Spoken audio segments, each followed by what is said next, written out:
Salut à toi, Jean-Guy de la méthode Georges, j'espère que tu vas bien aujourd'hui. Alors aujourd'hui, j'aimerais, à travers le symbole d'une porte, te dire attention à la porte, attention à l'énergie que tu mets lorsque tu poses une intention.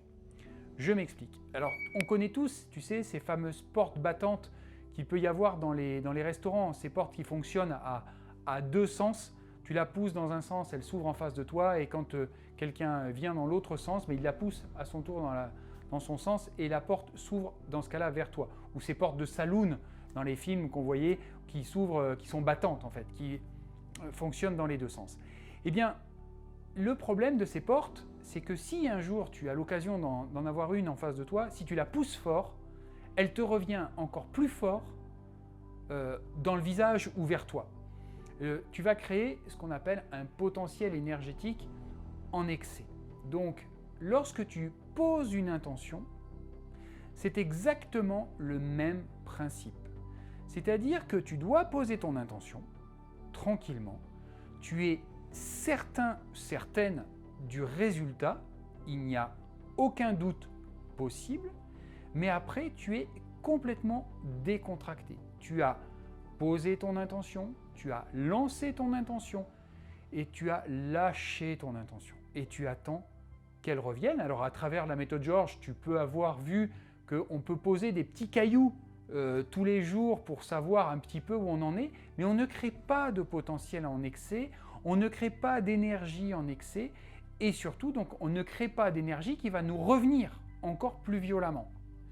Donc, une fois que tu as posé ton intention, tu es tranquille, tu es sereine, tu es serein, tu laisses faire, tu surveilles que tout va bien, mais tu ne te poses pas plus de questions. Tu attends que ça se réalise. Alors tu poses tes petits cailloux.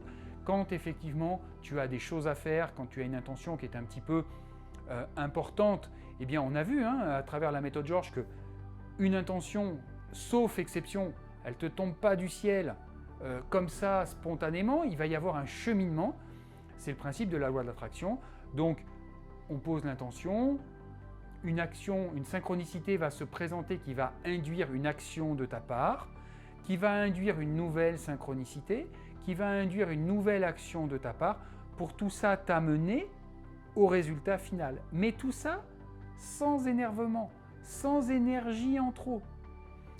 Tu sais, je vais faire une parabole ou une petite, on va dire, parenthèse ou un parallèle avec un enfant. Un enfant, quand il te demande quelque chose, s'il te le demande gentiment, une fois, deux fois, tu n'as qu'une envie, c'est de lui faire plaisir. Mais s'il insiste, tu n'as qu'une envie, c'est de lui dire non. Ou alors on verra plus tard. Tu m'as cassé les pieds, on verra plus tard. Ok, eh bien l'énergie réagit de la même façon. Ça ne sert à rien de créer de l'excès, parce que l'excès va venir créer une sorte de bouchon énergétique entre ton intention, sa réalisation, et toi. Ça ne sert à rien. Le nœud que tu viens de faire ne fait qu'empêcher la réalisation. Ou alors va la déformer. C'est pas le but. Donc, quand tu poses ton intention, tu la laisses vivre, mais tu fais ce qu'il faut pour l'accompagner. Donc ça ne veut pas dire que tu l'as totalement oublié. Ça veut dire simplement, pour faire un parallèle avec ce qu'on a tous aujourd'hui dans nos maisons, c'est que tu l'as un petit peu en fond d'écran. Tu vois, comme sur ton ordinateur ou sur ton téléphone.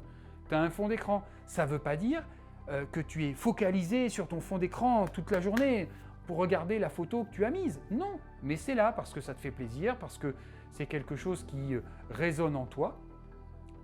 Et là, c'est la même chose. Ne crée pas de potentiel en excès, parce que ça ne va faire que ou déformer la réalisation de ton intention ou la bloquer. D'où cette histoire de porte. Pour revenir au début de ma vidéo, si tu tapes trop fort dans la porte, elle va te revenir encore plus fort et le résultat ne sera pas forcément celui que tu voulais. Voilà, donc pense à ça lorsque tu as posé tes intentions, pense à ce que tu dois faire pour l'accompagner, mais pense à ce que tu dois oublier de faire pour ne pas la forcer. Je te souhaite une excellente journée si tu me vois le matin, une super soirée si tu me vois le soir, et je te dis à très bientôt. Salut à toi.